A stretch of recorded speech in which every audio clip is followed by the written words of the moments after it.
Welcome to East Tennessee Pinball. Today I'm going to start stripping this Matahari. It's going to get a hard top from CPR. Let me just kind of first give you a review of what I've already done to this game. I've basically the only thing I've done is gone through some of the stuff gone through the boards. I rebuilt the rectifier board. Had to put a new bridge rectifier on there. Fixed some of the headers on there. Solenoid driver board, new caps, reflowed the solder on the pins, did Clay's upgrades, basically tied all the grounds to ground and tied the number three and number five test point together. Uh, got a new MPU there.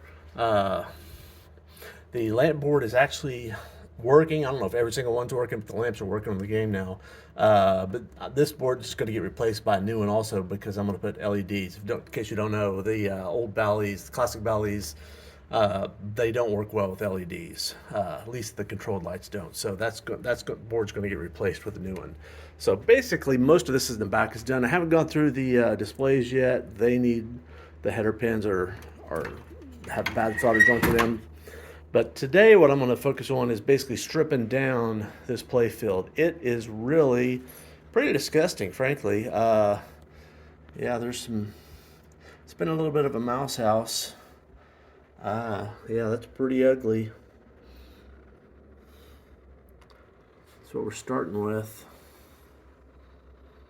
Yeah, it's got a lot of damage. I mean, you could potentially touch it up, but that kind of stuff, the dithered patterns is pretty tough to touch up.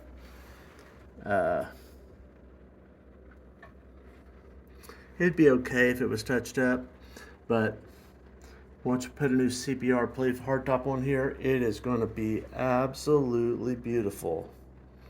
These plastics, they look pretty horrible. They're really dirty. They are intact. I may or may not buy a new set. We'll see how well they clean up. They're a little wavy. The waviness doesn't bother me at all because I can totally flatten those out in the oven. Just a matter of how clean I can get them. Because this game is going to be so clean. If the plastics aren't clean, it'll be noticeable. I'm guessing I'll probably end up getting new ones. So basically, all the plastic stuff you're seeing will get replaced. The plastics, I'll get new posts. I mean, the posts will be cleaned up pretty well, but they're never quite as good as the new ones. So I'll put new posts. The drop targets, they're not horrible, but they'll never be as white as the new ones. And I'm telling you, this thing is going to be sparkling like brand new. All new pops. New rollover guides, obviously new rubbers. Probably put white rubbers on here. The white will look really good opposed to the red, just like came out of the factory. So what I'm going to probably do here is put y'all on time lapse, and I'm gonna get at it. So I don't have too many tools to do this. It's actually it's pretty straightforward. It's actually a lot more fun putting them back together. So let me tell you a little bit about putting together these hard tops. I've got the hard top at home, but basically it's an overlay, but it's a really thick one. It's I don't know. It's like a 1/16 of an inch or 1/10 of an inch thick. Really thick, and it's very durable. You don't have to. It's basically got kind of like a clear coat layer on top of it already. So basically you have to sand the surface to get rid of all the art on top of the inserts. Fortunately, this game doesn't have much art on the inserts. I was looking. There's art there on that insert. So yeah, that definitely has to be sanded off. And that B and A, because the when you put that overlay down there, it will have a B printed on it on a clear circle.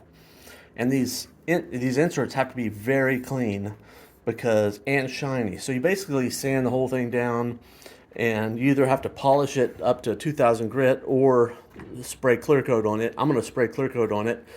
So everything has to be nice and shiny. The inserts need to be clean and shiny. So because there's going to be a clear circle right on top of that.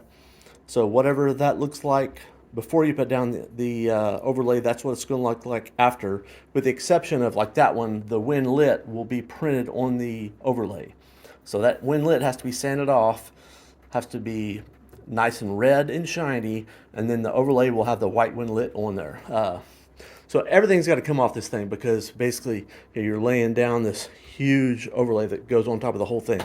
So I'm taking off everything except for I might leave on the switches poking up, but like the guides are coming off, all the flippers, all the pop bumpers, everything else, all the posts, all the metal rails, all of it's got to come off. So I'm going to strip this all the way down. So I'm going to put you on the camera and maybe do a time lapse. Just before I get going here, just the tools I'm going to be using, just a Phillips screwdriver, number 1. Most of the screwdrivers this size you're going to see are going to be number 2. Number 1 works better, and the I works for a snap-on, but I use that thing all day long. 1/4-inch nut driver, yellow nut driver. This little tool here is great. It grabs the top of the post, so when you spin the tops off, it doesn't spin the whole post. And I use an electric drill to take it apart. I don't use it to put it back in because you end up stripping out the holes. But taking them off, you're not going to strip anything out. It's taking them off. And I got a heat gun because I got it before I sand this thing down. This got a little bit of Mylar in front of the slingshots, and it's also got Mylar under the pop bumper. So I'm going to pull all that up. And I'm taking this thing home because I got a pneumatic sander at home, and that's going to speed this sanding process up. So now I'll put you on the stand and do some time lapse.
Okay, so it's all stripped down now, with the exception of these rails have to all come off also, because that overlay, it goes all the way to the perimeter, so all these rails have to come off.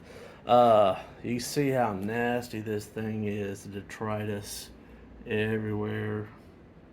I mean, it's pretty filthy. Little non, I didn't notice that before. It was mostly behind the skirt. You see the skirt goes up here, so it was mostly hidden. You might have seen just a little bit there, but just figured it was a scuff, not knowing that it was going back to there. Anyway, I was just looking at this, and unfortunately, when Bally puts this together, I guess originally they had designed this put in screws, and they used to put in screws, but this one's stapled in. I've had to take one of these off before with the staples.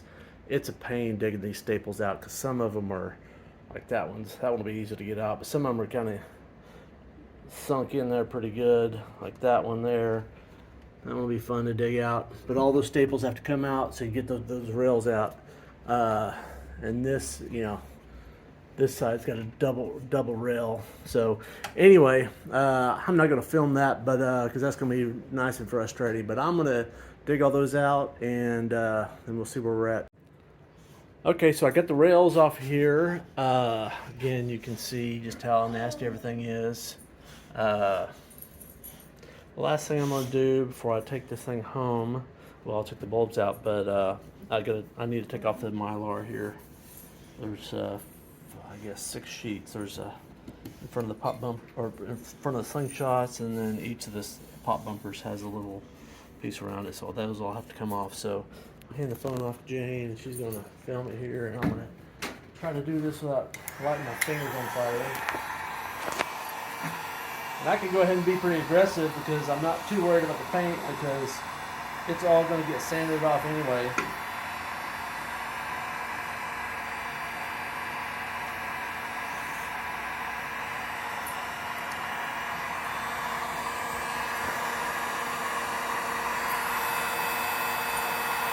Whew. Pretty hot.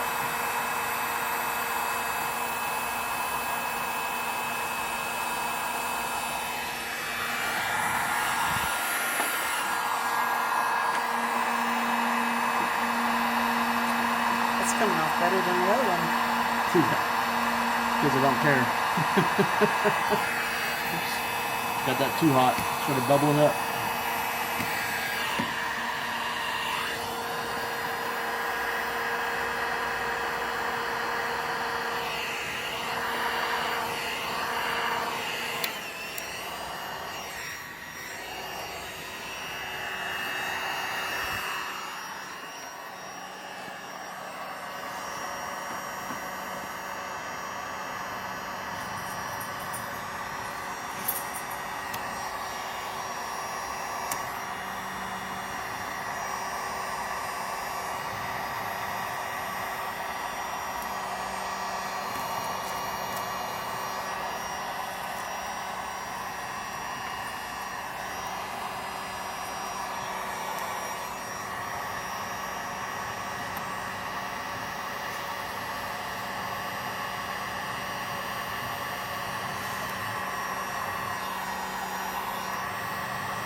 So that came out pretty well.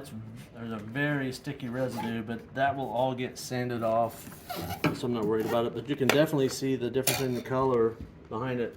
There's a piece that was underneath one of the rubber bracket. You see with the vibrance of the color of the original playfield, or almost original playfield. Anyway, so this is going to get home, get pneumatically sanded. Really, this stuff here doesn't really need to get sanded other than just to make sure that it's got a good surface to adhere to. The overlay's got it's self-backing 3M adhesive. It's a very good adhesive, but it needs to be clean. So anyway, it's going to be all sanded really good, and then the whole thing will be clear coated, rod can clear coated. The main thing is to focus on these inserts. They're really the focus point. So the other thing is, after you sand these things, most of these have a black line around them. Go ahead and paint plenty of black outside of it, because if the register is off just a little bit, you don't want to see any of the playfield. Like, you don't want to see that orange underneath, because it lines up pretty well, but it won't line up perfectly well. So after you sand everything, go ahead and paint black around all the inserts, so that if it's off just a little bit, you don't see it. So that's the next step, is sanding. So thanks for watching, and I'll post part 2 tomorrow. Adios.